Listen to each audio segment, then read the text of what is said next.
The Icon Group บริษัทที่เกิดขึ้นมาเพื่อปฏิวัติวงการการขายของออนไลน์รูปแบบใหม่ด้วยระบบ Dropship Fulfillment ไม่ต้องสต็อกสินค้าไม่ต้องแพ็คของไม่ต้องออกไปส่งของเองให้ยุ่งยากเพราะบริษัทจัดการให้ทั้งหมดตอบโจทย์ทุกการซื้อขายออนไลน์ผ่านมือถือเพียงเครื่องเดียวสามารถทำการสั่งซื้อและชำระเงินด้วยระบบ e-payment gateway ซึ่งรองรับบัตรเครดิตทุกธนาคารและ QR code เพื่อการชำระเงินทุกประเภททำให้การซื้อขายของออนไลน์เป็นเรื่องที่ง่ายยิ่งกว่าเดิมจากความมุ่งมั่นและตั้งใจของคุณพอล วรัตน์พล วรัตน์วรกุลผู้ก่อตั้ง The Icon Group ขึ้นในปี พ.ศ. 2561 มีเป้าหมายสำคัญในการส่งต่อความรู้ความเข้าใจในการทำธุรกิจบนโลกออนไลน์อย่างถูกวิธีจึงได้ทุ่มเทสร้างโรงเรียนสอนธุรกิจออนไลน์ที่ล้ำสมัยที่สุดในประเทศไทยด้วยทุนสร้างกว่า300 ล้านบาทเพื่อใช้เป็นสถานที่บ่มเพาะให้ตัวแทนจำหน่ายได้เข้ามาเรียนรู้ฟรีโดยสอนตั้งแต่วิธีการเริ่มต้นธุรกิจบนโลกออนไลน์ไปจนกระทั่งกลายเป็นนักธุรกิจออนไลน์มืออาชีพที่ประสบความสำเร็จมาแล้วมากมาย The Icon Group เป็นสัญลักษณ์ของธุรกิจอาหารเสริมสีขาวที่ไม่เอาเปรียบผู้บริโภคเราจึงคัดสรร Active Ingredients สารสกัดนวัตกรรมนำเข้าเพื่อผลิตสินค้าคุณภาพสูงที่ควบคุมมาตรฐาน GMP GMP PICS Halal และผ่านการตรวจสอบจากสำนักงานคณะกรรมการอาหารและยาหรืออย.ภายใต้แบรนด์สินค้าบูมและเปิดตัวสินค้าแรกคือบูมคอลลาเจนที่คัดสรรสารสกัดเกรดพรีเมียมถึง36ชนิดมารวมไว้ในหนึ่งเดียวโดยมีดารานักแสดงและพี่น้องสื่อมวลชนให้ความสนใจเข้าร่วมแสดงความยินดีในงานเปิดตัวครั้งแรกเป็นจำนวนมากพลิกโฉมวงการธุรกิจออนไลน์ด้วยการเปิดตัวแบรนด์กาแฟเพื่อคนรักสุขภาพ Room Coffee ที่ได้หนุ่มมาดเข้มอารมณ์ดีอย่างคุณบอยปกรณ์มาเป็นพรีเซนเตอร์ปลุกกระแสคนรักผิวด้วยนักร้องนักแสดงชื่อดังเจ้าของฉายาหล่อขั้นเทพคุณโดมปกรณ์ลำมาเป็นพรีเซนเตอร์ให้กับผลิตภัณฑ์บูมกลูตาช็อตส์พร้อมปกป้องเสริมภูมิต้านทานให้แข็งแรงด้วยบูมวิตซีที่ได้สามีแห่งชาติอย่างคุณป้องนวัดมาเป็นพรีเซนเตอร์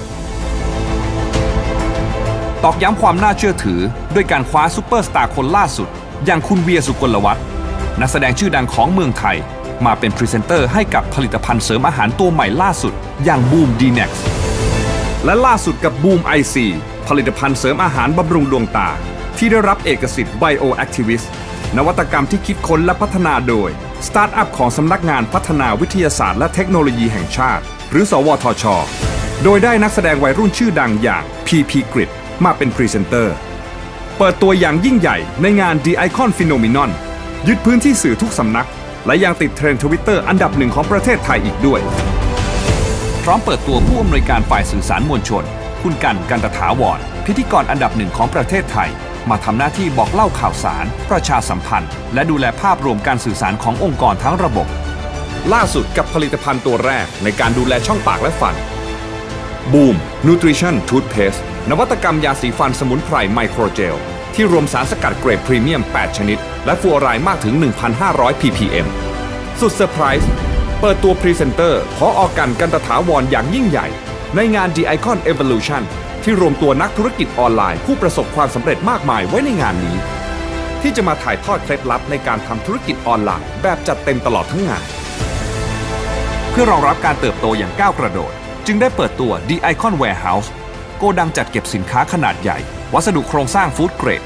ได้รับมาตรฐานความปลอดภัยระดับสากลมีพื้นที่จัดเก็บสินค้ากว่า 3,000 ตารางเมตรมีระบบรักษาความปลอดภัยและ CCTV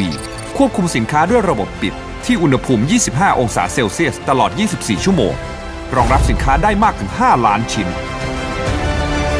ตอกย้ำความสำเร็จด้วยการทุ่มทุนกว่า 250 ล้านบาทสร้างปรากฏการณ์ The Icon Phenomenon ปูพรมสื่อโฆษณา Out of Home ป้ายบิลบอร์ดครอบคลุมสูงสุดทั่วประเทศไทยเพื่อสร้างการรับรู้และสร้างความไว้วางใจให้กับผู้บริโภคในปี 2564 ก้าวสู่แบรนด์อาหารเสริมอันดับหนึ่งสร้างยอดขายมากกว่า 4,950 ล้านบาทและขยายธุรกิจออกสู่ตลาดต่างประเทศพร้อมทั้งตั้งเป้าหมายทะยานสู่ยอดขาย 10,000 ล้านบาทภายในระยะเวลา 5 ปีตอบโจทย์ผู้บริโภคจนคว้ารางวัลบริษัทธรรมพิบาลและผู้บริหารยอดเยี่ยมแห่งปี 2019 คว้ารางวัล Young Self-Made Millionaires Award 2021 ในสาขารางวัล Best of Wellness Award คว้า 2 รางวัลจากงาน Lip Beauty Award 2022 ในด้าน Best Multivitamin Daily Supplement จากผลิตภัณฑ์เสริมอาหาร Boom D-Nex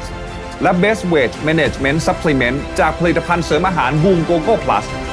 อีก 1 รางวัลจาก Hello Beauty Awards ในด้าน The Best Dietary Supplement จากผลิตภัณฑ์เสริมอาหาร Boom Coco Plus และ The Best Multivitamins จากผลิตภัณฑ์เสริมอาหาร Boom D-Nex คว้ารางวัลต่อมาคือ The Masterpiece of Influential CEO ในงานประกาศผลรางวัล Thailand Health and Beauty Awards อายุน้อย100 ล้านปี 2565 และล่าสุดอีก 1 ความภาคภูมิใจรางวัล Pioneer Innovation Award 2022 ของผลิตภัณฑ์ Zipway Protein Plus และรางวัลการเป็นผู้นำแห่งอุตสาหกรรมการขายออนไลน์ Industry Leadership Award 2022 และยังได้รับโล่ประกาศเกียรติคุณในฐานะหน่วยงานที่ทำคุณประโยชน์ด้านการคุ้มครองผู้บริโภคจากสำนักงานคณะกรรมการคุ้มครองผู้บริโภคประจำปี 2565 จากปณิธานสำเร็จแล้วให้ได้แล้วแบ่งปันเรามีความตั้งใจที่จะคืนกำไรสู่สังคมทั้งในรูปแบบกิจกรรม CSR การบริจาคและการให้ความช่วยเหลือผ่านโครงการต่างๆที่เป็นประโยชน์ต่อสังคมจากทั้งหมดนี้ The Icon Group จึงถือเป็นสัญลักษณ์ของการเป็นต้นแบบของธุรกิจออนไลน์อาหารเสริมสีขาวที่พร้อมจะส่งต่อสินค้าคุณภาพมาตรฐานระดับสากลเพื่อส่งเสริมคุณภาพชีวิตที่ดีให้กับผู้คน